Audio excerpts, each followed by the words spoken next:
청학교 성도님들 안녕하십니까? 코로나19와 함께 건강하게 잘 사는 방법 세 번째 날입니다. 살다 보면 흔히 저지르는 실수 두 가지가 있습니다. 하나는 아예 시작도 하지 않는 것이고 다른 하나는 끝까지 하지 않는 것이다 라고 합니다. 아직 시작하지 않았다면 오늘 지금부터 시작하여 끝까지 최선을 다해 코로나19와 함께 건강하게 잘 사는 방법에 대해서 배우고 실천하시기 바랍니다. 이번 청학교의 건강 세미나에는 두 가지 이벤트가 진행됩니다. 첫째, 영상 시청 후 출석 체크 또는 감동 댓글을 남겨주시면 추첨을 통해 모바일로 소정의 선물을 증정합니다. 유튜브가 익숙하지 않은 분들은 이승용 목사님에게 문자를 보내주시면 됩니다. 둘째, 퀴즈 이벤트입니다. 말씀 후 영상을 통해 보여주는 퀴즈의 답을 이승용 목사님에게 문자로 보내주시면 역시 추첨을 통해 모바일로 소정의 선물을 증정합니다. 이제 순서에 따라 건강 세미나를 시작하도록 하겠습니다. 오늘의 연재, 무엇을 먹어야 할 것인가? 몸을 깨끗하게 하는 방법입니다. 하늘에 계신 아버지 하나님, 이번 가을철 건강 세미나를 통하여서 우리에게 이 시대에 가장 필요 적절한 그러한 말씀을 주제로 인하여서 우리가 주님께 나아갈 수 있음을 감사드립니다. 지금은 비록 성도와 성도의 얼굴을 보지 못하고 소통할 수 없는 그런 상황 속에서 우리가 예배를 드리고 집회를 진행하고 있지만, 그러나 우리가 그런 가운데서도 우리가 하나 될 수 있으면 우리의 감신과 정서와 우리의 신앙이 주님의 사랑 안에서 연합될 수 있음을 압니다. 3일째 건강 세미나를 맞이해서 우리에게 말씀을 주실 주혜정 서대돈 목사님을 통하여서 우리가 그리스도 주님의 사랑 안에서 하나 될 수 있도록 인도해 주시고, 비록 장소는 달리하지만 같은 시간대 같은 마음으로 주의 말씀을 통하여서 우리가 우리 자신을 되돌아보고 또 이 시대에 우리가 어떻게 건강을 잘 지켜나가야 될지 생각하는 귀한 시간이 될 수 있도록 인도하여 주옵소서. 2020년이 우리에게 많은 것들을 생각하고 도전받게 하는 그러한 시간들이었습니다. 코로나 바이러스로 인하여 또한 많은 자연재해로 인하여 우리가 정말 많은 어려움 가운데 있었지만, 그러나 이러한 시간대에 우리가 우리 자신을 되돌아보고 정말 반성하고 회개하는 그런 시간을 가질 뿐만 아니라 또 우리가 자주 만나지 못하는 성도들의 안부를 위하여 더욱더 기도할 수 있는 그런 시간이 되게 인도하여 주옵소서. 지금은 말씀을 듣겠습니다.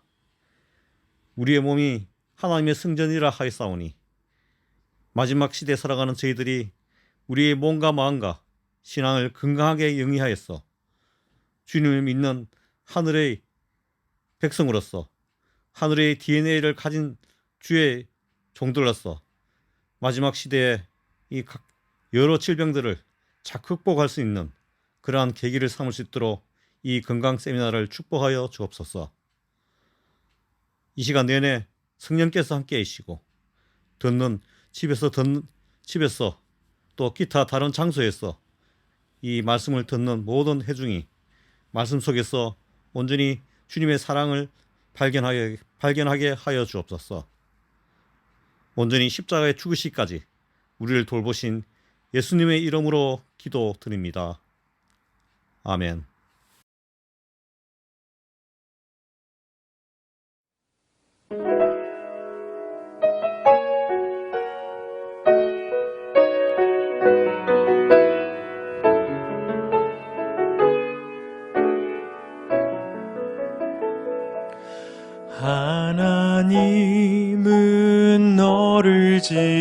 지키시는 자 너의 우편에 그늘 되시니 낮의 해와 밤의 달도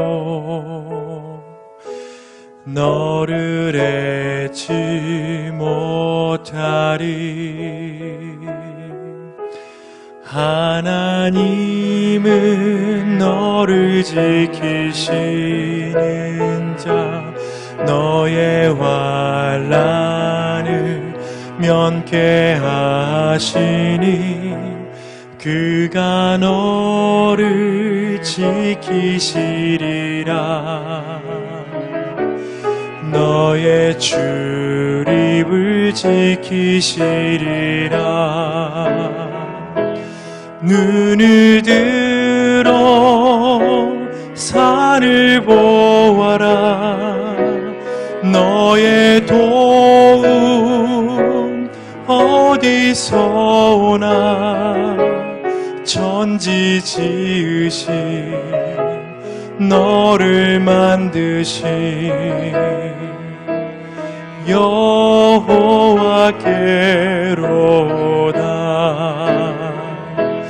눈을 들어 산을 보아라. 너의 도움 어디서 오나. 천지 지으신 너를 만드신 여호와께로다.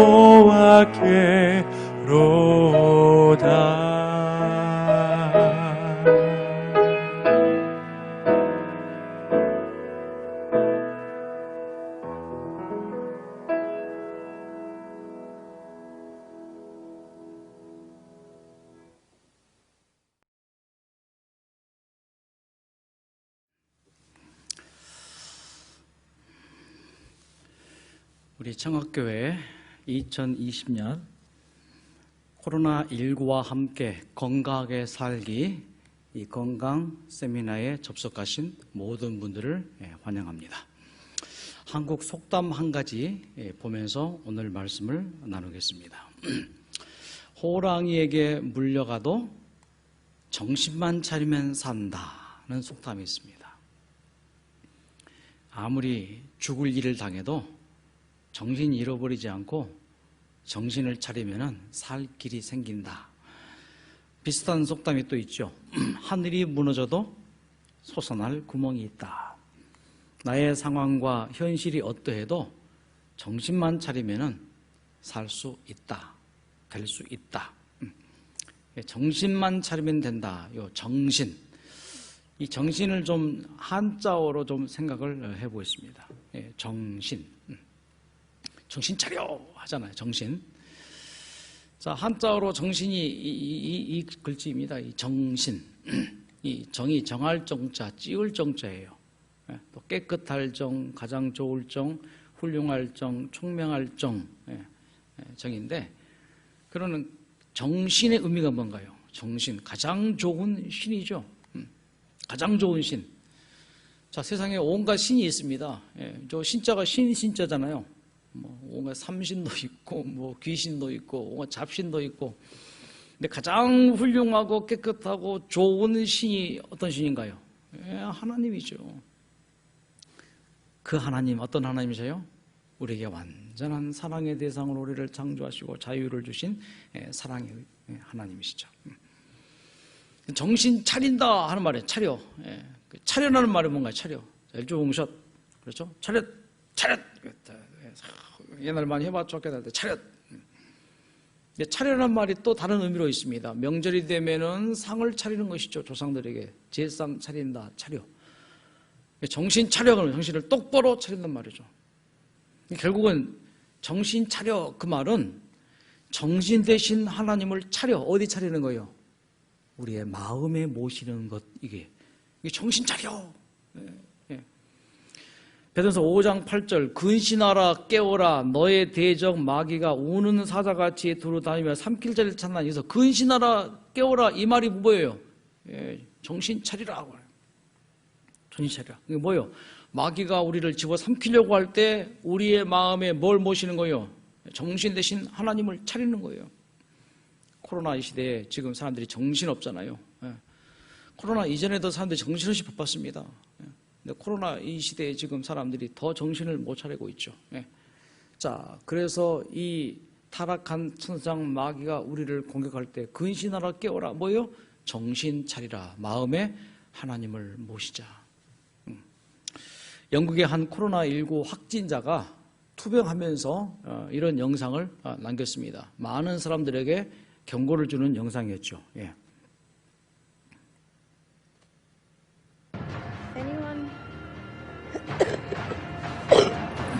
여러분, 그래서 콜록콜록 코로나 확진자의 고통입니다. If anyone is thinking, taking any chances, 문에 맡긴다는 just take a 사람들, look at me. 나 좀 보세요. I'm in the intensive care 나는 unit. 집중실에 치료실에 있습니다. I can't breathe without this. 자, 이 산소호흡기 아니면 숨쉬기도 힘듭니다.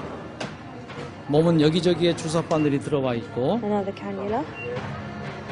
I'm actually 10 times 자, 지금 better 이 상태는 예전보다 10배 Right now. 나아진 상태랍니다. than what I was before. 자, 그가 담배 피우지 말라고 If anyone 호소합니다. still smokes, 담배 피우는 put the 사람들에게 cigarettes 말합니다. down, 담배를 because 내려놓으십시오. I'm telling you now. 왜냐하면 폐가 You need your 정말 lungs. 중요한 것이니까. And 위험을 감수하지 마십시오. Please, 그냥 내버려 두지 마십시오. none of you 운명에 take any 맡기지 마십시오. chances. I 위험 mean it. 감수하지 마십시오. Because if it gets really bad, 왜 아파지니까 코로나19에 감염이 되면 then you're going to end up here. 결국은 이렇게 나처럼 중환자실에 와서 고생하게 Body is 됩니다. fighting this. 제 몸이 So 지금 once 싸우고 again, 있습니다. 다시 한번 말하지만 don't 절대로 take any 위험을 chances. 감수하지 마십시오.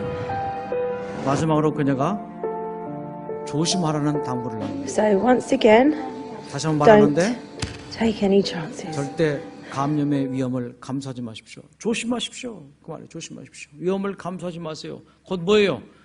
제발 정신 차리세요. 그런 호소입니다. 우리나라 일일 외래 환자 통계를 좀 보니까 매일 하루에 2016년 통계인데 하루에 약 150여만 명의 남자가 병원에 가서 외래 진료를 받습니다. 여자는 더 많아요. 약 200만 명이 매일 병원에 가서 진료받습니다. 남녀 토탈해 보니까는 약 한 350만 명이 매일 병원에 가서 의사에게 진료를 받더라고요. 참으로 무시무시하게 많은 사람들이 일반적인 비용으로 병원에 가서 이제 진료를 받고 있습니다. 입원 환자 수를 좀 통계적으로 보니까 2017년 한 해의 입원 환자 수, 외래 환자 수 비교해 보니까 2017년 하루 입원 환자 수가 약 940만 명, 거의 1000만 명 가깝죠. 매일 1년에 한 번이라도 입원했던 자가 약 1000만 명 됩니다. 외래 환자는 9억 2,500만 명. 야, 참으로 많은 사람들이 몸이 아파서 건강 문제로, 질병 문제로 병원에 가서 어려움을 받았습니다. 자, 국민건강보험공단에서 발표한 이제 이 질병 통계를 보니까 2017년에 당뇨병으로 앓고 있는 한국인 전체 5천만 인구 중에 500만 명, 10명 중 1명이죠. 고혈압 환자는 전체 5천만 인구 중에서 1000만 명, 5명 중 1명이죠. 암 환자가 전체 174만 명이 암으로 투병 중에 있고, 고지혈증 환자가 성인 절반, 혈전증 환자가 35세 이상 대부분, 고인슐린증인 경우가 성인의 3분의 2, 청소년의 3분의 1. 자, 이런 질병을 과거에는 성인병이라고 했죠. 근데 이 성인병이 아니고 이것을 생활습관병이라고 또 최근에 이름 바꿨다가 최근에 또 이렇게 이름이 바꿔집니다. 이 질병을 이름하여 대사증후군이다. 한자로 이렇게 씁니다. 대사증후군.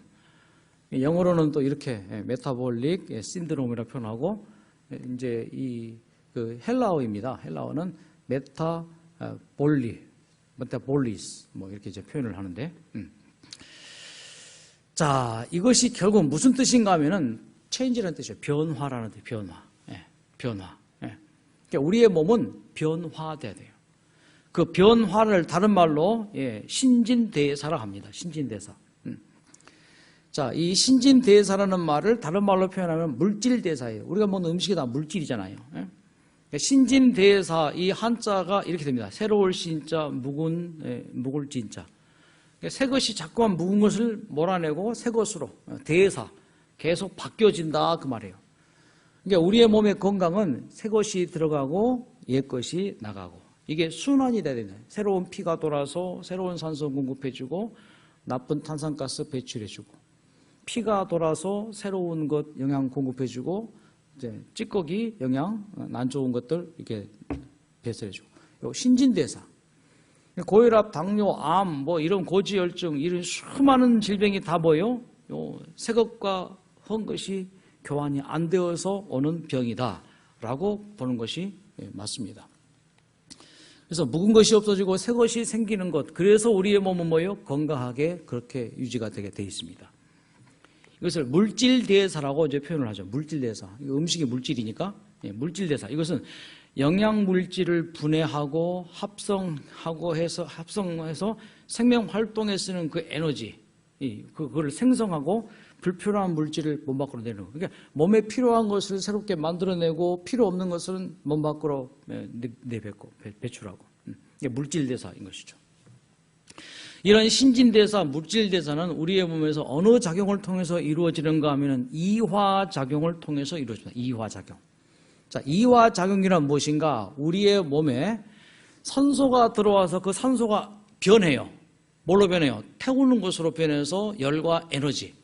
그렇죠? 이게 이화작용입니다. 그래서 유기분자가 분해가 되어져서 다른 영양물질이 나오고 어떤 에너지가 나오고 우리의 어떤 당이 들어가서 이화된 거, 몸에 열이 되고 에너지가 되고 이게 이화작용이에요. 그러니까 우리의 몸에는 들어가서 그게 변해서 다른 것으로 이렇게 도움이 되는 것을 이화작용이라고 하죠. 그러니까 우리가 음식을 먹어서 계속해서 이화작용이 일어나죠. 또 하나의 같은 또 표현이 있는데 이게 동화작용이에요. 동화작용. 이 동화작용은 같아지는 거예요. 그래서 우리의 몸에 단백질이 들어가면은 단백질 구성 요소인 세포수로 들어가서 세포에게 동화되어지죠.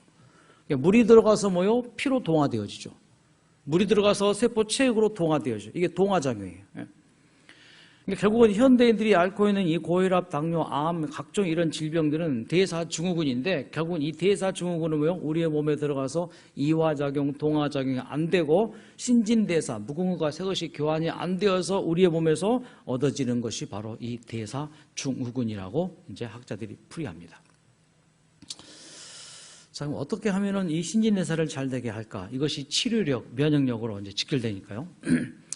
WHO에서 정의하고 있는 건강에 대한 정의를 좀 보죠. 1948년에 WHO에서 건강은 하면서 단순히 질병이 없거나 허약하지 않은 상태를 말하는 것이 아니라 신체적, 정신적, 사회적으로 완전히 안녕한 상태를 의미한다고 규정을 했다가 1998년에 한 단어를 집어넣었죠. 영적이라는 말을 집어넣었습니다.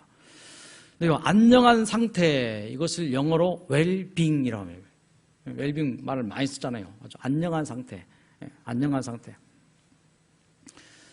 제가 캐나다 토론토에서 이민 목회하면서 이제 WHO에서 정의하는 요 건강에 대한 정의를 좀 설명을 할 때 그때 이제 우리 교인 외국인이 와서 앉아 있다가 저에게 굉장히 중요한 좋은 제안을 해줘요. 웰빙보다 더 좋은 단어가 있대요. 웰빙보다 더 좋은 단어. 그냥 안녕한 상태가 아니라 아주 편한 상태. 이것이 건강이래요. 그러니까 우리의 몸은 아주 편한 상태가 건강 상태인데 숨쉬기가 편하다. 기관지에 문제가 없죠. 밥 먹고 난 다음에 속이 편하다. 이 소화기에 문제 없죠. 예. 잠을 자는 게 편하다. 이게 건강이래요. 그가 해석하기를. 그래서 웰이징이다. 그 말이 맞아요. 그래서 우리는 건강이라는 것은 그냥 우리의 몸이 숨쉬기 편하고 밥 먹고 난 다음에 속이 편하고 또 배설이 편하고 이게 건강이더라고요. 그래서 웰이징이라는 말을 듣고 이제 이 질병을 생각하는데 영어로 질병이 disease예요. disease. disease는 dis와 easy가 합성된 거예요. dis는 아니라는 뜻이죠. 예. easy는 뭐예요? 쉽다, 편하다. 이게 쉽지 않다, 편치 않다 이게 병이란 말이죠. 예. 예. 연결이 되죠? 예. 근데 건강이란 우리의 몸이 편하게 쉽게 되어지는 게 건강입니다. 걷는 게 불편해요. 그럼 다리에 무슨 문제가 있는 것이죠. 그러니까 우리 몸은 걷기 편하고 숨쉬기 편하고 밥 먹기 편하고 물 마시기 편하고 살기 편하고 이게 건강이더라 이거예요. 이게 질병이란 뭐예요? 편치 않는 것, 쉽지 않는 것 이게 질병, 디지즈. 이게 라틴어로 이 병이라는 뜻입니다. 이게 모르버스 이게 이제 밸런스가 깨졌다. 그래서 편치 않고 밸런스가 깨졌기 때문에 우리의 몸에 이제 통증, 이 아픔이 오는 것이죠. 그래서 결국은 병이란 뭔가 우리의 몸이 편치 않는 것, 그 편치 않는 것은 균형이 깨져서 몸이 이제 아파지는 것이라고 볼 수 있습니다. 그럼 건강은 뭐예요? 편한 것, 균형을 이루는 것, 아프지 않는 것, 그거죠. 근데 왜 편치 않게 되었고 이 균형이 깨졌는가를 보면은 바로 이겁니다. 대사증후군이요. 신진대사가 잘 되면은 우리의 몸은 편한 거예요. 숨이 들어와서 산소가 들어가서 뭐예요? 세포에 공급해주고 세포에서 또 나쁜 가스가 신진 배설되어지고 또 영양소가 들어와서 소화되고 또 세포에 들어가서 작용하다가 또 찌꺼기 다 배설되어지고 요 대사, 요 신진대사, 물질대사 요게 안 되니까 드디어 우리의 몸이 뭐가요? 이게 안 되니까 세포가 기능이 안 돼요. 세포가 기능이 안 되는 것은 뭐예요? 동화작용과 이화작용이 안 되는 거죠. 그래서 들어와서 열을 만들어내고 에너지를 만들어내고 이화되어지고 또 단백질, 지방질이 들어와서 우리의 몸에 각종 세포가 되어지고 각종 기능이 되어지고 동화돼야 되는데 이화, 동화가 안 되니까 우리의 몸에 균형이 깨지고 편치 않게 되고 그래서 통증이 바로 오는 것이죠. 그래서 오래된 통증이 되면 질병이 오게 되고 또 노화가 되어지고 또 암도 발생하게 되고 사람이 이제 결국은 어렵게 되어질 수 있는 것이죠. 자, 다시 한번 이 질병의 나무를 좀 봅니다. 자, 한국인들이 지금 열매 맺고 있는 이 각종 질병의 열매가 이렇게 지금 열려 있습니다. 결국 이 열매의 문제는 무슨 문제예요? 뿌리의 문제예요, 뿌리. 그 뿌리가 잘못된 어떤 생활 방식이었단 말이죠. 그런데 신진대사를 깨는 정말 결정적인 요소들이 있어요. 그래서 우리의 몸에서 발생되는 독소가 신진대사되면 되는 거죠. 독이 해독되어지고 배출되면 되는데 그 독이 신진대사를 방해하죠. 또 중금속도 그렇고 미세 플라스틱, 미세먼지, 환경호르몬 활성산소를 해요. 정말 건강하려면 우리의 몸에서 신진대사를 방해하는 여러 가지 요인 중에서 이 독소나 중금속, 미세플라스틱, 미세먼지, 환경호르몬, 이 활성산소를 우리 몸에서 뭐 하는 거예요? 이걸 최소화시켜버리는 방법. 근데 현대인들의 식생활 습관이 뭐예요? 이런 독소나 중금속, 미세먼지, 환경호르몬 이것들을 뭐예요? 최대화시켜버리는 그런 습관의 삶을 살고 있단 말이죠. 그러니까 각종 질병에 노출되어지고 어려운 그런 적용에 빠질 수 있는 것입니다. 이것은 뭐예요? 최소화시키자. 자, 그러면 뭐예요? 뿌리를 바꾸는 것이죠. 뿌리를 바꾸니까 운동하죠. 올바른 식사하죠. 마음을 편히 갖죠. 그러니까 뿌리가 바뀌어지고 이런 신진대사를 방해하는 나쁜 성분들이 우리의 몸에서 최소화되어지니까 자연히 뭐가요? 우리의 몸이 건강해지는 원리죠. 다시 한번 번합니다. 우리의 몸에서 뭘요? 독소를 제거하라. 우리의 몸에서 중금속을 최소화시켜라. 미세플라스틱, 미세먼지, 환경호르몬, 활성산소를 뭐예요? 최소화시킬 때 우리의 몸은 뭐예요? 좋아지게 돼 있단 말이죠. 또 먹는 것 중에서도 있잖아요. 그 먹는 방식도 매우 중요합니다. 현대인들이 대부분 이렇게 살아요. 과식, 육식, 간식, 속식, 야식, 폭식, 음주, 흡연 이것들이 신진대사를 방해하고 각종 암, 당뇨, 고혈압 등을 유발시키죠. 뭐예요? 이것을 뭐예요? 조절을 해야 됩니다. 뿐만 아니라 현대인들은요, 이 감정적으로 참 날카로워요. 막 비난하죠. 뭐 그냥 막 파헤치죠. 그냥 내버려 두지 않잖아요. 이것도 그러려니 하고 또 마음을 편히 갖는 것 매우 중요합니다. 그래서 우리의 이 건강의 나무의 그 뿌리가 뭐예요? 이렇게 바꿔지면은 건강하게 살 수 있는 거예요. 나무의 뿌리는 바꿀 수 없지만 우리의 생활의 나무의 뿌리, 식사, 운동, 마음 평안함, 좋은 환경 이것은 우리의 마음먹기에 따라서 선택할 수 있는 요건이 될 수 있는 것입니다. 자, 그래서 무엇을 먹는가로 내가 결정되어집니다. 내가 깨끗한 음식을 먹으면 내 몸은 깨끗하게 건강하게 형성이 되어지고 내가 먹는 게 좀 뭐 나쁜 이런저런 이제 그 인스턴트 푸드나 뭐 그런 음식을 먹으면은 그래서 내가 무엇을 먹는가로 내가 결정이 되어지고 내가 무엇을 생각하는가로 내가 결정되어지고 내가 무엇을 선택하는가가 나를 결정한다. 어제 말씀드린 것처럼 뭐요? 후성유전학 타임즈가 대서특필했던 2010년 1월 28일에 나의 선택이 나의 운명을 결정짓고 나의 생활습관이 나를 결정짓는다. 나의 선택, 나의 생각, 나의 먹는 것이 나를 결정하는 바로 이거 에피제네틱스 후성유전학. 그래서 일란성 쌍둥이를 대상으로 연구한 이 연구 자료들 뭐 수천 편의 논문이 나옵니다. 똑같은 유전자라 할지라도 그가 어떻게 먹고 어떤 환경에서 살고 어떤 생각을 갖고 살아나에 따라서 그 건강이 결정이 되어지는 것이죠. 저는 운동하는 걸 좋아하고 동생 먹는 걸 좋아합니다. 동생은 고혈압, 당뇨의 암이고 형은 아무것도 없는 것이죠. 그래서 You are what you eat. 당신이 먹는 것이 당신을 결정한다. 그러니까 우리가 뭐 현대인들이 즐겨 먹는 이런 음식 속에 수많은 이 대사 증후군을 유발시키는 이런 요소들이 많이 포함되어 있죠. 뭐 햄버거나 뭐 그런 것들 속에 수많은 이런 우리의 몸에 좋지 않은 성분들이 많이 들어있는 것이 뭐 다 아는 사실이고요. 또 우리가 생각하는 것들, 이 감정적인 것들, 이것도 우리 또 먹는 이 음식의 습관들, 이런 것들. 결국 우리가 어떻게 먹고 생각했느냐가 우리를 결정을 한다는 것입니다. You are what you eat. 그래서 어제도 말씀드린 것처럼 더 이상 결혼만을 이야기해서 안 된다. 이제는 후성유전학을 이야기해야 된다. 그 후성유전학 생활습관 또 이게 내가 먹는 것 이것이 결국은 우리의 몸에 뭐예요? 독성 물질 혹은 나쁜 어떤 신진대사를 방해하는 물질들을 많이 발생을 시킬 수 있는 것이죠. 자, 오늘 강의 주제는 이겁니다. 독소를 제거하라.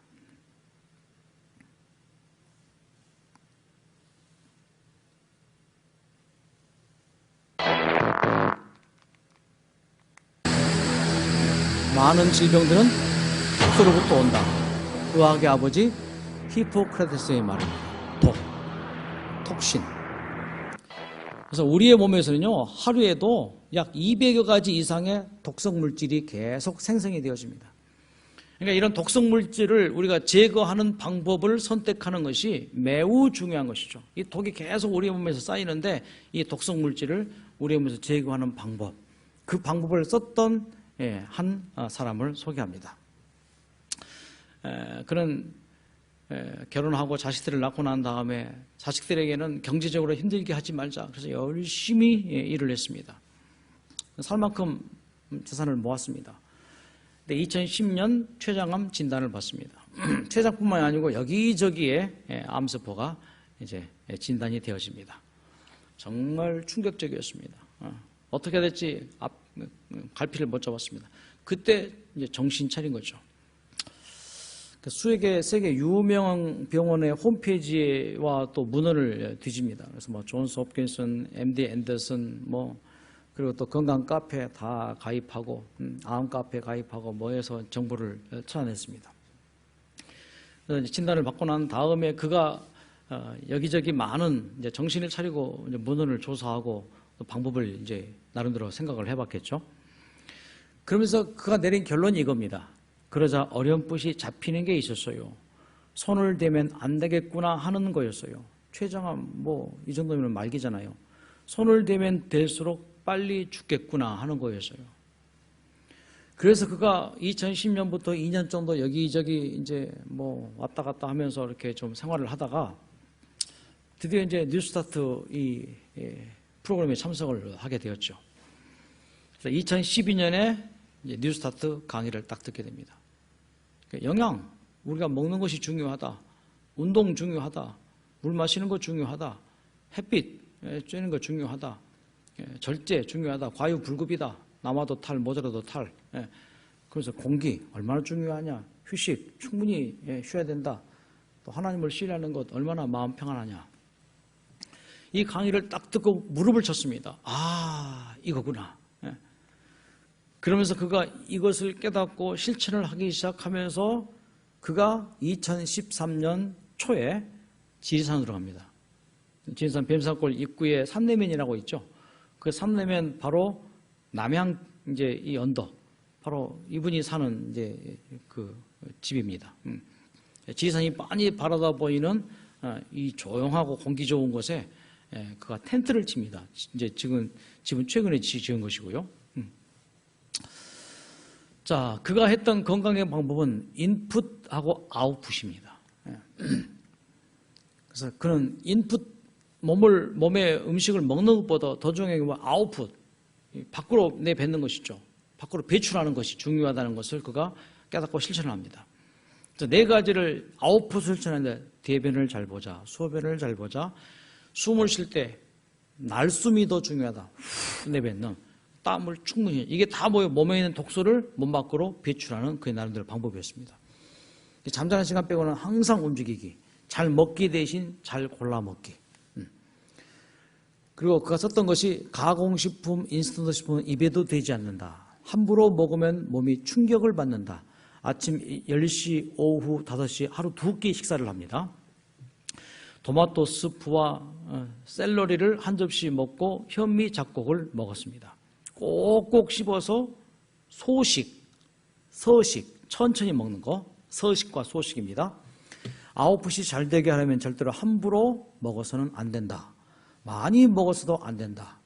철저히 따져서 먹어야 한다. 아웃풋을 위해 몸을 움직여야 된다. 대변, 소변, 호흡, 땀이 정상적으로 배출되도록 서서히 몸을 움직이는 것이다. 우리는 이렇게 할 수 없습니다. 이분은 이제 말기 암이기 때문에 이렇게 안 하면은 정말 생명이 위험하기 때문에 아주 철저하게 이것을 실천을 하지만은 건강한 우리도 한번 참고할 필요는 있는 것이죠. 자, 가공식품, 인스턴트식품 먹지 않았고요. 함부로 먹지 않고요. 하루에 2끼 식사했고, 토마토 수프, 토마토를 끓여가지고 이제 캔닝 해가지고 그것을 이제 야채에 부어서 이렇게 한 접시 현미 잡고 이게 전부였습니다. 꼭꼭 씹어서 천천히. 그러면서 이제 아웃풋이 잘 되기 위해서 먹는 것이죠. 자, 그 이후에 그가 지리산 그곳에서 꾸준히 생활하는데 천안봉도 등산을 하고요. 건강이 날로 좋아집니다. 그리고는 2016년에 에베레스트를 등반합니다. 2016년에 봄에 동아마라톤, 가을에 춘천마라톤에 42.195를 완주합니다. 2017년 백두대간을 70일 동안 종주합니다. 2018년에는 자전거로 영국과 아일랜드를 일주합니다. 그리고 2019년 제가 일했던 그 병원에 홈커밍데이에 와서 내가 8가지 뉴스타트를 실천했더니 이렇게 좋아졌습니다. 개인의 체험을 얘기합니다. 여기 맨 앞에 서 계신 분이 바로 그분입니다. 그래서 그가 2019년 9월호 건강 다이제스트에 그가 이제 게재가 됐었어요. 자, 요지가 이겁니다. 현대병은 과잉으로 왔다. 영양과잉.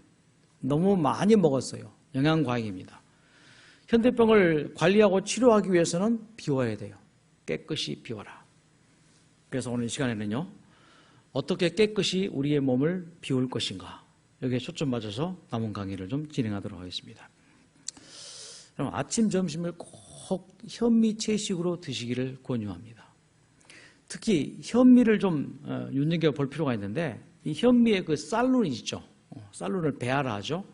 그 배아 속에 가바, 비타민, 옥타코사놀, 미네랄, 군, 베타시스테롤 등등 이것이 풍부한데 이것이 우리의 몸의 면역력을 지키는 굉장히 중요한 요소인데, 특히 요 배아 속에 쌀룬 속에 휘친산이라는 것 정말 중요해요. 파틴산 혹은 휘친산이라고 하죠. 요 현미 쌀룬 속에 들어있는 이 휘친산이 어떤 일을 하는가? 독소를 제거해요. 곡물의 자기 방어 물질, 파이토케미칼이죠, 일종의. 항산화 작용도 하고 몸에 쌓인 중금속, 독성 물질, 환경 호르몬, 농약 성분 등을 흡수하여 배출하는 것이 바로 요 휘친산인데, 한 5년 전 미국의 한 영양학자가 요 쌀룬 속에 IP6라고 하는 강력한 항암제가 들어있다는 사실이 미국 언론에 보도가 되죠. 그래서 미국인의 쌀 소비가 급증하고 있죠. 현미를 먹기 어려우신 분들은 건강식품점에 가면은 유기농 미강을 팝니다. 미강. 쌀룬만 이제 이렇게 정미소에서 이렇게 좀 추려가지고 팔죠. 이게 미강 먹기도 힘든 사람들은 미강을 또 갈아서도 팔아요. 참 좋은 세상입니다. 꼭 아침 점심에는 현미를 드시되 꼭꼭 씹어서 드시면은 정말 몸에 좋은 효과가 있을 거예요. 한번 꼭 실천을 해보시기 바랍니다. 독소가 배출되어지고 필요 영양물질이 공급되어지고 현미를 드시되 생야채를 드시라. 하루에 한 번씩은 꼭 한 줌 이상씩 생야채를 드시기를 권장합니다. 생야채 속에 들어있는 게 파이토케미칼이에요. 자, 여러분 파이토케미칼이 인체에 들어가서 어떤 일을 하는지 좀 보십시오. 파이토케미칼.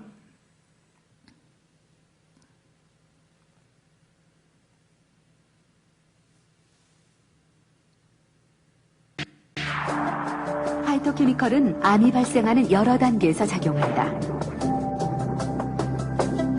악성 종양에 달라붙어 암세포의 성장을 차단하는 단백질을 자극해 암세포 스스로 죽게 만들고 이게 파이토케미칼입니다. 혈관 생성을 차단해 암세포가 자라는 것을 억제하기도 한다. 뿐만 아니라 다른 부위의 침범도 막음으로써 전이의 위험성도 낮춘다.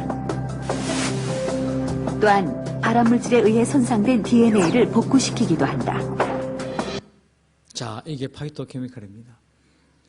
그러니까 현미와 생야채를 꼭 하루에 한 번씩은 한 끼에 이제 드셔야 되고, 이 파이토케미칼이 암뿐만이 아니라 면역력을 증강시켜서 우리의 몸의 건강을 유지하는 매우 중요한 것이죠. 이런 약이 뭡니까? 약. 약이 한자어로 이겁니다. 약. 약은 이 한자로 두 개가 합성어인데 풀초자에 즐거울 낙자예요. 약이란 뭐 하는 거예요? 약이 뭐 제약회에서 만드는 이제 드러그나 메디신 뭐 그런 것도 약이지만은 약은 풀을 즐기는 게 약이란 말이에요. 약초이죠. 약식 동원이란 말했습니다. 약과 식은 그 근원이 같다. 그래서 한국 사람 밥심이다라는 말도 있지만은 밥이 약이단 말이죠. 음식이 약이다. 그래서 한의학에서는 약식 동원, 식약 동원이라는 말을 잘 쓰는데 음식과 약은 그 뿌리가 같다.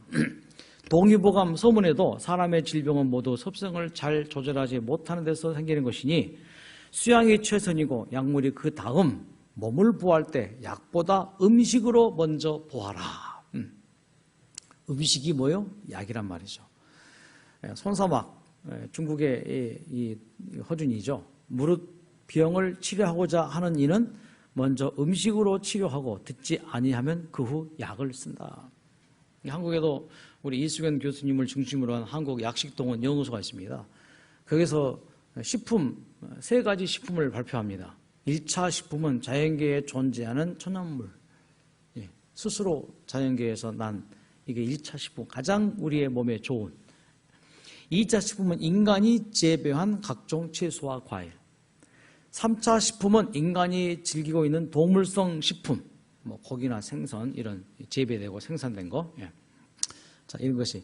그러니까 3차보다도 2차, 2차보다 1차. 1차 식품을 먹는 것이 가장 좋은 우리 인체의 식품이고 약인 것이죠. 특히 하루에 한 번씩 저녁을 꼭 과일로 드시면 좋은 게 미국이 이제 이 당뇨 학회에서 이제 홈페이지에 들어가서 보니까 이런 그림이 떠 있어요. 그래서 디토피케이션, 리치 푸드 해가지고 몸을 깨끗이 해주는 아주 해독해주는 아주 많이 들어있는 풍부한 그 음식이 쭉 나와 있는데 대부분 이제 그 중에서 이제 과일을 얘기합니다. 과일. 자, 저녁에 그 한 달 30일 중에 10일을 저녁 과일로 먹으라 했죠. 이제 모든 과일 속에 이런 성분들이 이제 포함이 되어 있습니다. 플라보노이드. 이게 항산화 화합물인데 심장병 예방과 암 예방과 만성질환에 굉장히 좋은 게 이 과일 속에 들어있는 플라보노이드예요. 두 번째 루테인, 강력 항산화 효과가 있고요. 그 다음에 라이코펜, 이게 암, 고혈압, 염증, 피부 노화 예방을 하는 굉장히 중요한 성분이 이 라이코펜 과일 속에 들어있고요. 그 다음에 안토시아닌, 항산화 작용, 그 다음에 이제 이거 뭐예요? 퀘세틴, 이게 암 발성을 감소해 항암 작용을 하죠. 또 그다음에 펙틴, 이건 수용성을 콜레스테롤을 제거하고, 자, 중요한 거 폴리페놀입니다. 폴리페놀. 활성산소를 제거해주면서 세포 재생, 세포 수력화를 해주는 성분이 폴리페놀이에요. 그러니까 저녁에 과일을 먹고 이제 잠을 잘 경우에 이 과일이 우리의 몸에 가서 독소를 제거해주고 치료를 증강시켜주는데 그 중에 가장 과일 속에 중요한 성분 폴리페놀. 근데 이 폴리페놀은 보통 사과 껍질 속에 많이 들어있죠. 귤 껍질 속에. 껍질 속에 이 폴리페놀이 많이 들어있는데요. 자, 폴리페놀 우리 몸에서 어떤 일을 하는지 보십시오. 손상된 조직을 그렇죠. 폴리페놀. 폴리페놀은 손상된 조직을 빠르게 재생시키고 염증 수치를 낮추는 항염증 작용을 하여 잇몸 질환 등 염증 완화에 도움이 됩니다. 폴리페놀은 또한 항산화 작용을 통해 우리 몸의 산화 속도를 늦추고 면역력을 높여 각종 질환을 예방하는 효과가 있습니다. 또한 폴리페놀은 체내에서 지방을 분해하고 자, 지방을 분해해서 다이어트 효과가 있고 이 폴리페놀은 체내에 쌓인 중금속 등을 체외로 배출하는 청소제예요. 그러니까 저녁 한 달 30일 중에 10일만 과일만 먹고 자도 뭐예요? 우리의 몸이 치료가 되어지죠. 청소가 되어지죠. 독소가 제거되어지죠. 아침에 일어나면 개운해지죠. 그래서 면역력이 증가되어지고 이 코로나 시대 때 우리의 건강을 지키는 매우 중요한 방법 한 달 30일 중 10일만 저녁을 과일로 드시라. 그럼 저녁 과식도 예방해주고 우리의 몸의 건강을 지키는 매우 중요한 방법. 그러니까 아침과 점심으로 현미 채식을 드시고 저녁은 한 달 30일 중 10일만 과일식을 꼭 한번 실천을 해보시기 바랍니다. 또 우리의 건강을 결정하는 중요한 게 이 대장에 있는 유익균과 유해균입니다. 자, 유익균이 있고 이 대장 속에 유해균이 있는데 중간균이라는 균도 있습니다. 중간균. 그래서 이 중간균은 이제 유익균이 득세하면은 유익균 쪽으로 달라붙고 유해균이 득세하면은 유해균 쪽으로 이제 달라붙는. 그래서 우리의 몸의 건강이 이 유익균이 많으면은 우리의 몸에 이제 장에 건강을 유지할 수 있는 것이죠. 자, 중간균이 그 한 50%입니다. 이제 유익균과 유해균은 뭐 30대, 뭐 20 이렇게 나눠지는데 유익균이 우리의 몸에서 득세하고 더 많도록 하는 중요한 방법은 유익균이 뭘 먹고 사는가 하면 과일에 들어있는 식이섬유가 유익균의 재료예요. 과일의 식이섬유. 그러니까 저녁에 과일을 먹고 자면 뭐예요? 저녁에 유익균들이 뭐예요? 활발하게 우리의 몸에서 장 활동을 해서 건강을 굉장히 유지하는 데 도움이 되죠. 잠깐 영상 보시죠. 유익균 영상입니다. 장내 세균의 균형은 우리가 먹는 음식에 의해 달라진다. 식이섬유는 유익균들이 좋아하는 먹잇감으로 식이섬유가 풍부한 음식을 먹으면 장내 유익균이 증가한다. 자, 식이섬유가 풍부한 음식들은 채소와 과일입니다. 장내 유익균들이 뭐예요? 아주 활성화되어져서 개운하고 건강하죠. 반면에 유해균은요? 식이섬유가 부족한 고지방의 식사는 대장균과 박테로이데스균의 먹이다. 이들이 내뿜는 독성 물질은 대장의 점막세포를 자극하는데 이런 과정이 반복되면 대장암의 씨앗이라 불리는 용종이 발생하고 우리 몸의 면역력 역시 떨어지게 된다. 자, 그러니까 먹는 게 그렇게 중요한 거예요. 먹는 게 우리의 몸의 장 건강을 결정하고 그 장 건강이 우리의 몸의 전체 몸의 건강을 이제 결정을 하는 것이죠. 선택입니다. 내가 무엇을 먹는가가 나를 결정하는 것이죠. 자, 하나님께서 아담을 이제 만드실 때에 아담에게 뭘 줬다고요? 자유의지를 줬다고 했죠. You are free 그랬습니다. 마음대로 먹어라.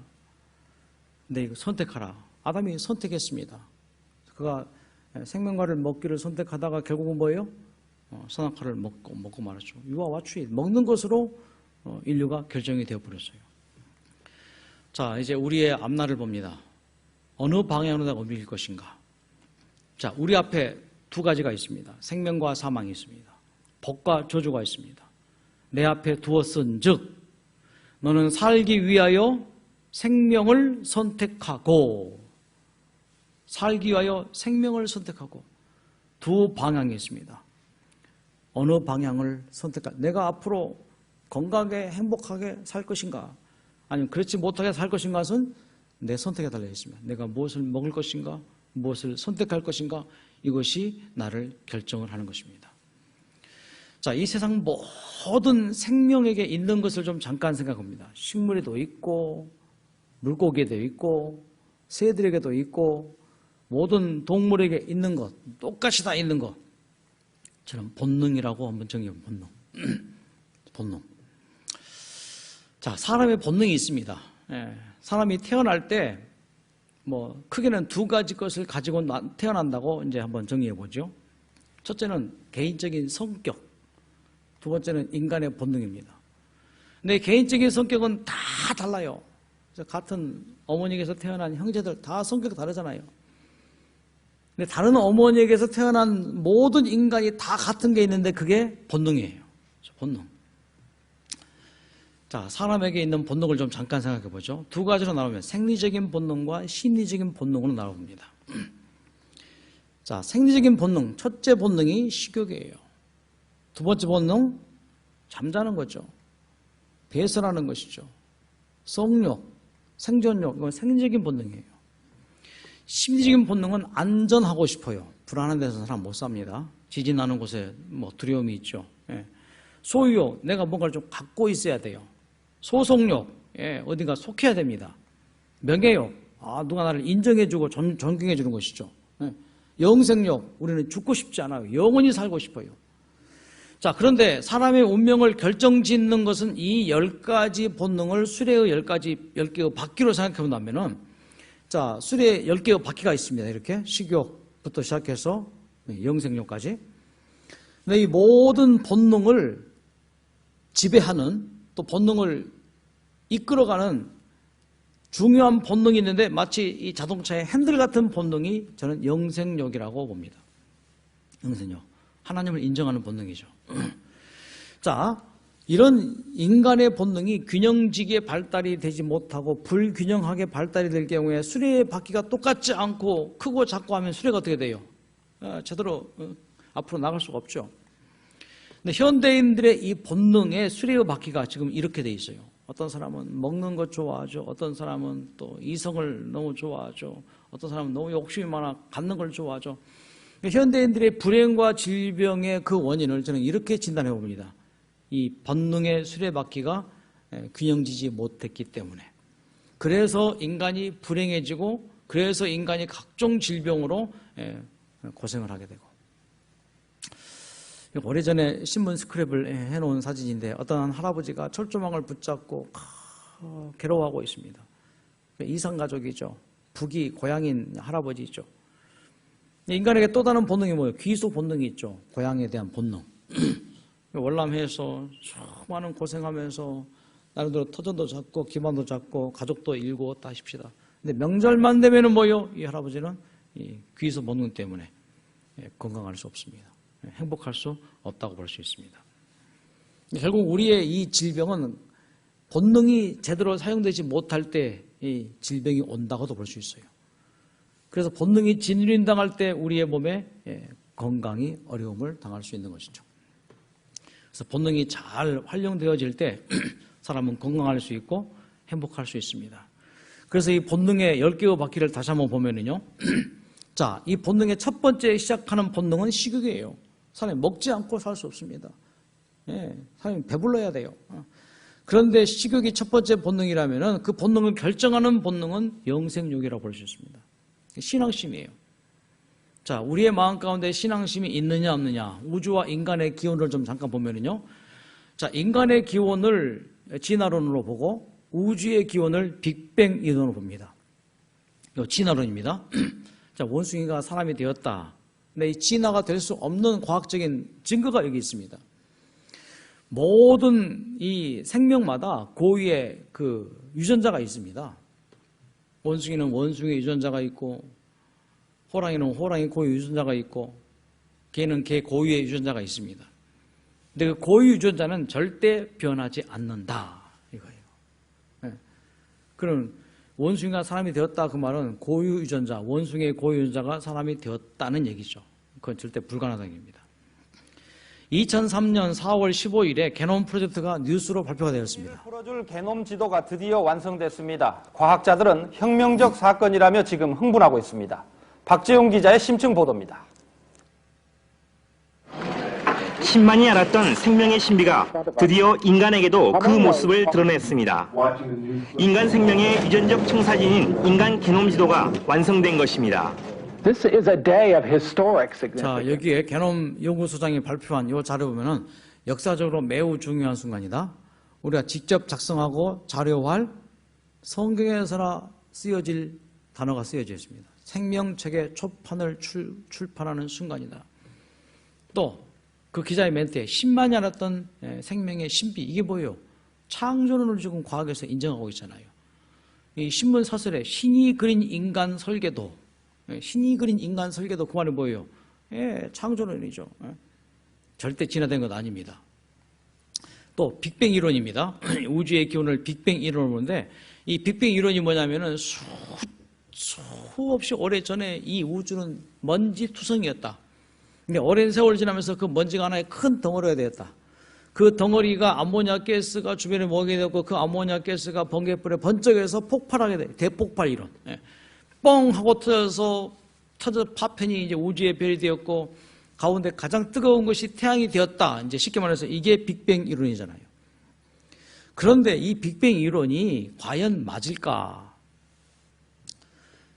만일에 뻥 하고 터져가지고 우주의 별이 되었다면은 별의 모든 모양이 다 파편 모양이라야 되죠. 근데 별 모양이 다 어떤 모양이에요? 다 완전 정원이잖아요. 그러니까 누가 만들지 않고는 완전 정원이 될 수 없고, 특히 이 태양을 보면은 태양의 이제 그 자료가 지금 이렇게 나와 있습니다만은, 태양이 열이 나는 이유, 빛이 나는 이유는 핵융합 발전이라고 합니다. 핵융합 발전이요, 이중수소와 삼중수소가 결합을 합니다. 융합합니다. 융합을 하면서 또 분해가 되어져요. 그때 엄청난 양의 에너지가, 빛이 나오는 게 핵융합 발전이죠. 근데 이 이중수소와 삼중수소가 연합이 될 때, 융합이 될 때 필요한 게 약 1억 도의 온도예요. 그래서 이것이 태양이라 이겁니다. 그래서 현대 과학자들이 이 핵융합 발전소를 짓고 있습니다. 원리만 놓고 보면 원리만은 간단합니다. 우선 기체 상태의 수소를 플라즈마 형태로 바꾸고 이것을 도넛 형태의 진공 용기 속에 넣어 1억 도 이상의 고온을 발생시키면 수소액 사이에서 융합이 일어나게 됩니다. 자, 이중수소와 삼중수소가 있는데 이 두 물질을 연합을 시키는데 1억 도의 열이 있으면 이것이 융합이 일어나고 해체가 되면서 엄청난 열이 나오는데, 마치 뭐와 똑같은가? 당구공의 예를 좀 들어봅니다. 네. 자, 당구공이 서로 부딪히면 뭐예요? 튕겨나가죠. 근데 튕겨나가지 않고 서로 둘이 하나가 되는 거죠. 그게 융합입니다. 이렇게요. 이게 융합이에요. 이게. 이 두 당구공이 융합이 되기 위해서는 1억 도라는 열이 필요합니다. 그래서 이 원리를 이용해서 이미 핵융합발전소 구조도를 그렸고, 한국이나 미국이나 일본이나 독일 같은 그 나라가 핵융합발전소를 만들었습니다. 근데 제 고향 친구가 영광 원자력발전소 책임자예요. 최근 몇 달 전에 이제 그 친구를 만났는데 가능하냐 그랬더니 불가능하대요. 이렇게 시설은 만들었는데 1억 도라는 열을 발생시킬 수가 없대요. 인간의 기술로. 1억 도라는 열을 보관할 쇠도 없대요. 자, 태양은 뭐예요? 이겁니다. 그렇다면 분명 태양이 엄청난 에너지를 생산할 수 있는 특별한 방법이 있을 것이다. 핵융합 반응은 원자들이 빠른 속도로 충돌하면서 서로 합쳐질 때 일어난다. 자, 보세요. 빅뱅 이론에 의하면은 큰 덩어리가 대폭발, 우주 이론이에요. 그 폭발되어서 가운데 가장 뜨거운 게 태양이 되었다. 그렇게 된 태양이 이렇게 최첨단 과학에서도 지금 시도를 하지만은 못하고 있는 이 핵융합 발전, 이것이 저절로 일어날 수가 있는가 말이죠. 하나님께서 태초에 천지를 창조하시고 넷째 날 클 광명을 창조하셨습니다. 그게 바로 태양인 것이죠. 그래서 하나님께서 이 태양을 통해서 광합성 작용을 시킵니다. 자, 태양빛이 비칩니다. 태양빛이 비쳐서 우리가 숨쉬는 공기가 만들어지죠. 태양빛이 비쳐서 우리가 마시는 물이 순환되어져서 우리에게 공급되어지죠. 태양빛이 비치니까 우리가 먹는 곡식, 과일, 그 모든 음식들이 우리에게 오는 것이죠. 광합성 작용이에요. 광합성. 태양빛이 비쳐서 잎에서 물과 이산화탄소가 포도당과 산소를 만들어내고, 자, 이렇습니다. 자, 모든 식물 뿌리에서 수분이 올라오죠. 그 수분이 줄기를 통해서 이파리로 갑니다. 자, 공중에 있는 나쁜 공기들이 있죠. 그 중에서 이산화탄소, CO2입니다. 요 CO2를 나뭇잎이 호흡을 합니다. 사람은 산소를 호흡하지만은 요 나뭇잎은 CO2, 이산화탄소를 호흡합니다. 자, 뿌리에서 올라온 물이 화학기호로 H2O입니다. 자, 이 CO2와 H2O, 물과 이산화탄소가 만났어요.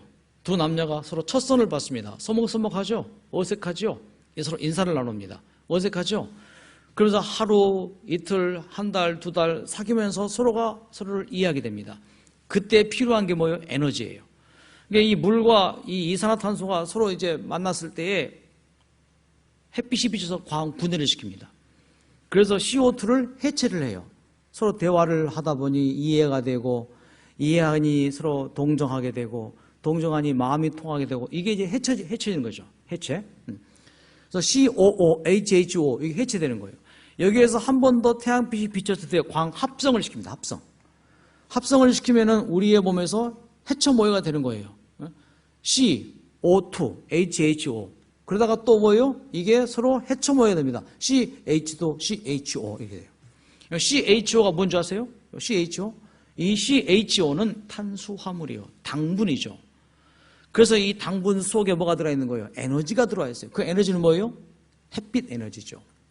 그래서 매일매일 지방질, 단백질, 탄수화물이 요 광합성 작용을 통해서 만들어진 것이 뭐예요? 과일 주머니, 혹은 벽시 주머니, 곡식 주머니, 혹은 뭐예요? 뿌리 식품에 감자 주머니, 고구마 주머니, 그 주머니에 뭐예요? 매일매일 가서 저장이 되죠. 그게 광합성 작용을 통해서 만들어진 우리가 먹는 이제 식물들이에요. 그래서 한자에 곡기라는 말을 곡기. 그 기가 뭐예요? 이 기운 기자, 곡식 곡자. 그래서 이 곡식은 뭐예요? 곡기인데 그 곡기가 뭐예요? 배터리란 배터리. 그 배터리가 뭐예요? 태양 에너지가 우리가 먹는 탄수화물 속에 저장이 되어 있고 배터리죠. 그 배터리가 우리의 몸에 들어가서 뭐예요? 드디어 뭘 일으켜요? 전기를 일으키죠. 전기를 일으키고. 그 다음에 또 만들어진 O2, 산소는 뭐예요? 이파리 밖으로 배출이 되어지고. 또 뭐예요? H, 요 수소도 밖으로 배출이 되어지고. 자, 이것이 광합성작용. 그러니까 하나님께서 핵융합 발전을 통해서 태양으로 하여금 빛을 만들어내고 그 빛이 8분 만에 지구에 도착하게 되고 지구의 모든 식물들, 나무들이 그 햇빛을 통해서 광합성 작용을 일으켜서 뭐요? 우리가 숨쉬는 산소, 우리가 먹는 이 음식들, 또 우리가 마시는 물은 태양빛이 비쳐서 구름으로 올라가게 하고 비로 내리게 하고 그 비가 뭐요? 대지를 흐르고 지하수로 흐르고 그 흐르는 물을 뭐요? 우리가 이렇게 또 수돗물로 마시게 되고 혹은 샘물로 마시게 되고 이 모든 걸 봤을 때 그냥 이게 우연이란 말이에요. 이 모든 증거를 봤을 때 우연이 아니란 말이에요. 주의 손가락으로 만드신 주의 하늘과 주의 베풀어 주신 달과 별들을 내가 보니 사람이 무엇이간데 주께서 저를 생각하시며 저를 권고하시나이까. 하나님의 섭리입니다. 의지할 것 없고 붙들 것 없는 지금 이 코로나 시대에 하나님이 이렇게 해주신단 말이죠. 살게 해주시고 되게 해주시고 책임져 주시고 나를 사랑해 주시고 이때 하나님 가슴에 안기는 것이죠. 엘사다이, 하나님은 나의 가슴이죠. 그분 품에 안겨서 이 코로나 시대를 바라보고 코로나 시대를 극복할 수 있는 위로를 얻고 용기를 얻을 수 있는 것이죠. 그러므로 어리석은 자는 마음에 이르기를 하나님이 없다도다. 여러분, 어리석은 자가 되지 않기를 간절히 바랍니다. 무신론자였던 한 천체 물리학자가 수백억 개의 천체 중에 생물이 살 수 있는 최적의 온도, 적당한 수분, 신선한 공기가 있는 곳은 오직 지구뿐이라고 했다. 연구를 하면 할수록 확고한 진실 앞에 그는 경이로움을 느꼈고 그 많은 별 중에 유일한 생명의 별인 지구에 살고 있다는 사실 앞에 전율을 느꼈다고 했다. 맨 밑에 빨간 줄, 최첨단 과학인 천체 물리학을 연구하면서 그는 무신론자에서 유신론자로 변해 있었다. 태초에 하나님이 천지를 창조하시니라. 집마다 지은 자가 있으니 만물을 지으신 이는 하나님이시니라. 만물을 지으신 이는 하나님이시라. 10개의 수레바퀴 중에서 정말 중요한 수레바퀴, 영생의 번. 하나님이 살게 해주시는구나. 하나님이 되게 해주시는구나. 하나님이 하게 해주시는구나. 이게 영생력이에요. 그러므로 마음에 안정감이 있죠. 마음에 평안이 있죠. 마음에 의지가 있죠. 우리가 할 일을 능히 다 할 수 있습니다. 실력 있는 사람이라도 마음이 불안하면 그 실력이 나오지 않는 거예요. 운동선수들이 굉장히 긴장할 때 실수하잖아요. 마음이 불안하면 실수하게 되어 있습니다. 하지만 하나님을 의지하는 이 마음, 우리의 형상을 따라 우리의 모양대로 우리가 사람을 만들었다. 하나님의 형상대로 창조된, 그런데 이렇게 소중한 하나님의 형상대로 창조된 우리 인간이 스스로를 뭘로 만들어버렸어요? 자기 스스로를 동물의 모양으로 만들어버렸어요. 하나님께서 우리에게 호소하십니다. 내가 너를 구속하였고 내가 너를 지명하여 불렀나니 너는 내 것이라. 우리 누구 것이에요? 우리는 하나님의 것입니다. 일의 결국을 다 들었으니 하나님을 경외하고 그 명령을 지킬지어다. 이것이 사람의 본분이라. 그러므로 지금 이 코로나 시대에 하늘과 땅과 바다와 물들의 그 언어를 만드신 이를 경배하라. 하나님, 당신은 내 생명의 주인이십니다. 당신은 창조주이십니다. 당신은 나를 책임지실 분이고 나를 살게 해주시는 분, 감사합니다. 이게 경배예요.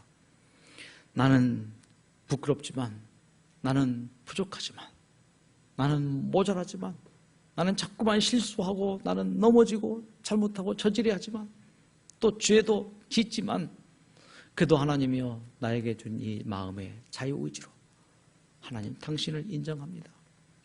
나를 받아주시옵소서. 내 자유의지로 당신이 생명의 주인임을 인정합니다. 당신이 창조주임을 인정합니다. 당신이 나를 사랑하셔서 구원하신 것을 나는 받아들입니다. 그런 사람들에게는 선이에요. 의인이에요. 그래서 영생을 얻게 되는 것입니다. 어느 한 지역에 형사 부장으로 은퇴를 한 분이 있습니다. 형사 반장 위에 부장이죠. 그는 이 강력범들을 대상으로 하는 이 형사 일을 했습니다. 싸움 잘하고 이제 그렇게 살았죠. 참 무서울 게 없는 그런 사람이었습니다. 근데 은퇴를 하고 난 다음 2015년 6월에 후두암 진단을 받습니다. 자, 항암 6회도 중에 이 후두에서 폐로 암이 전이가 됩니다. 그 이후에 계속된 항암 치료를 했지만은 결국은 치료 불가 판정을 받습니다. 인생 끝났구나. 절망감에 모든 걸 다 자포자기했습니다. 절망감에 자포자기했지만 현실은 너무너무 통증이 심해요. 수면 중 막 피가 나와요. 잠을 잘 수 없습니다. 그러니 불안감, 불면증이 그를 덮칩니다. 드디어 그에게 사형 선고가 내려집니다. 2016년 3월 14일에 앞으로 당신은 길어야 3개월밖에 살 수 없습니다. 2016년 6월 14일이 죽는 날짜예요. 모든 걸 다 정리합니다. 유산 다 정리하고 이제 그렇게 하고 제가 일한 이제 요양원에 왔습니다. 얼마나 안 좋은지요. 그가 이 말씀을 지금 강의를 들었습니다. 딱 빅뱅 이론과 진화론, 이 말씀을 딱 듣습니다. 그의 마음 가운데 느낌이 달랐습니다. 깨달음이 있었습니다. 자기 주먹 믿고 살았는데 그렇구나. 하나님이 정말 계시는구나. 그분이 정말 천지 만물을 창조한 창조주셨구나. 그 창조주 하나님이 나를 사랑하시다니. 생각이 변했습니다. 마음이 변했습니다. 그렇게 한 달이 지나갔습니다. 여러분, 치료 원리는 생각이 변하고 마음이 변하면은 따라오는 게 몸이 변해요. 몸이 더 좋아지게 변해진다는 것이죠. 그걸 직접 좀 영상으로 찍어봤습니다. 여행에서 이렇게 다니면서 이렇게 목에서 피가 올라오는 게 저녁에 잘 때 나도 모르는 피덩이가 이렇게 피가 올라오고 여기가 와서 그게 이제 없어지고 나니까 기분이 너무 좋고 하나님이 살아계시는구나. 하나님이 창조주이시구나. 그분이 나를 사랑하시구나. 생각이 변했어요. 그가 60평생 하나님 없이 살았습니다. 주먹을 가지고 살았습니다. 형세 부장으로 수많은 강력범을 잡는 어떤 그런 업무를 추진했었습니다. 근데 3개월 남겨놓고 와서 생각이 바뀐 것이죠. 하나님이 계시는구나. 창조주이시구나. 그분이 나를 사랑하시구나. 그 생각이 바뀌니까 뭐요? 마음이 바뀌고 마음이 바뀌어 몸이 바뀌어서 뭐요? 살 때 목에서 피가 각혈이 되고 너무너무 힘들었는데 그게 사라지니까 와 살겠구나. 이게 며칠 만에 일어난 변화입니다. 한 달 후에 어떤 일이 벌어지는가? 한 달이 지나고 나서 피검사를 했는데 제가 비계구 수치가 3천, 4천, 5천이 정상인데 33 바닥입니다. 올리고 왔는데도 여기서 재니까 2차 피검사를 하니까 3.3밖에 안 되더라고요. 그런데 한 달간 뉴스타트를 하고 나서 피검사를 했는데 백혈구 수치가 4,700으로 올라갔어요. 백혈구 수치가 정상이 되죠. 1, 2주 만에 목에서 나온 피가 멈추죠. 백혈구 수치가 한 달 만에 정상으로 나오죠. 생각이 변하니까 마음이 변하고 마음이 변하니까 뭐요? 몸이 변했어요. 안 빠지고 다 들었습니다. 아침적으로 성경 말씀을 안 빠지고 다 들었습니다. 들을 때마다 그래서 하나님이 없다고 믿었는데 이제는 하나님 확실히 있구나는 걸 힘을 하게 되고 자, 하나님이 없다고 믿었는데 이제는 하나님이 확실히 있구나 신임 믿게 되었던 것입니다. 이 좋은 하나님 아들이 되고 싶어서 그가 침례를 받습니다. 그때가 2016년이었는데 1년을 지나서 2017년 6월 17일 안식일에 그가 침례를 받습니다. 얼마나 감사한지. 이제는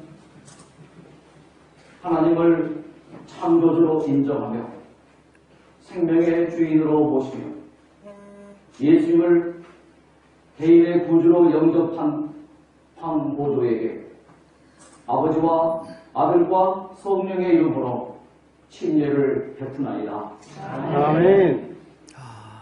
얼마나 감사하던지요. 조심스럽게 정성을 다해서 침례를 베풀었습니다.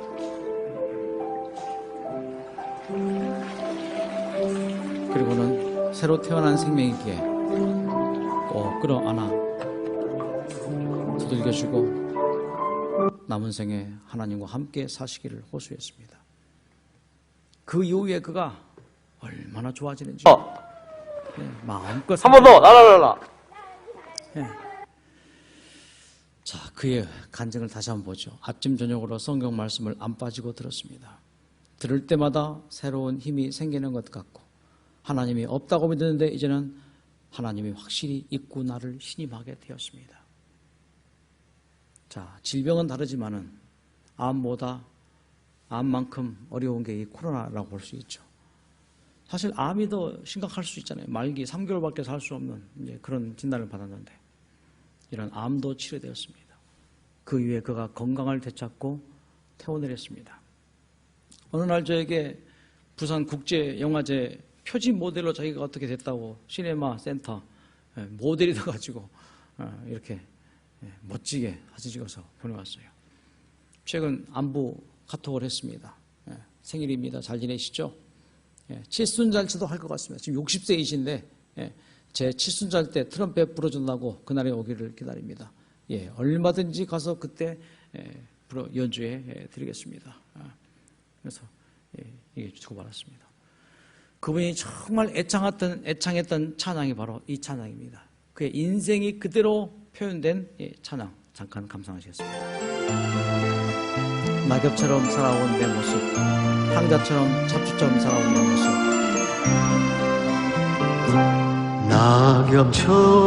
낙엽처럼 살아온 내 모습이 부끄러워 모습 감추려고 어두운 길 걸었네. 교만으로 물든 이 몸 내 뜻대로 살다가 지쳐서 넘어지고 견디다 못해 쓰러질 때 예수님 피 묻은 손 나를 잡아 주셨네. 강자처럼 살아온 내 모습이 부끄러워 나의 모습 감추려고 어두운 길 걸었네. 욕심으로 물든 이 몸 세상 유혹 줬다가 세상 사람 멸시천대 견디다 못해 쓰러질 때 예수님 피 묻은 손 나를 감싸 주셨네.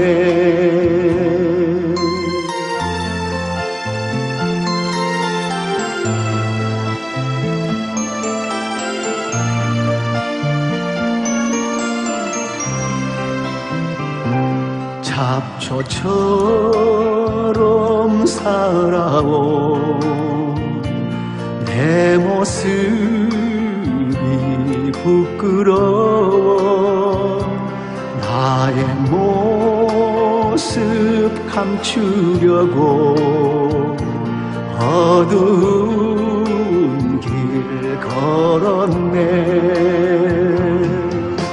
죄악으로 얼룩진 몸 방황하며 살다가 병들어 상한 몸 견디다 못해 쓰러질 때 예수님 피 묻은 손 나를 구원하셨네.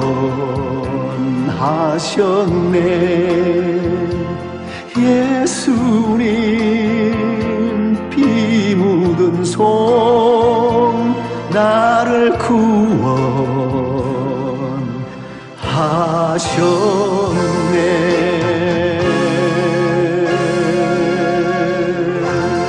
구원하셨네. 기도하시겠습니다. 아버지 하나님, 코로나 시대 모두가 힘들어하고 있습니다. 이런 어려운 시대에 우리가 바라봐야 되고 우리가 생각해야 될 것, 우리가 선택해야 될 것이 무엇인지 생각하게 되었습니다. 우리가 먹는 것, 우리가 생각하는 것, 우리가 믿는 것, 그 모든 것들을 다시 한번 살펴보고 우리에게 주어진 이 10가지의 본능, 식욕의 본능부터 영생력의 본능까지 저희들 잘 활용하여 이 세상에서 코로나 때문에 어려움 당하지만 극복할 수 있게 하시고 우리 모두가 다 건강과 행복을 위해서 그렇게 우리의 모든 삶을 이어갈 수 있도록 우리를 안아주시고 축복하여 주시옵소서. 마음 가운데 하나님을 영접하기를 원하시는 분들 하나님이여 도와주시옵소서. 하나님의 마음을 받아들이고 정신 되신 하나님을 마음에 모셔서 남은 생에 우리가 잘 이뤄나갈 수 있도록 우리 모두를 축복하여 주시옵소서. 예수님의 이름으로 기도드립니다. 아멘.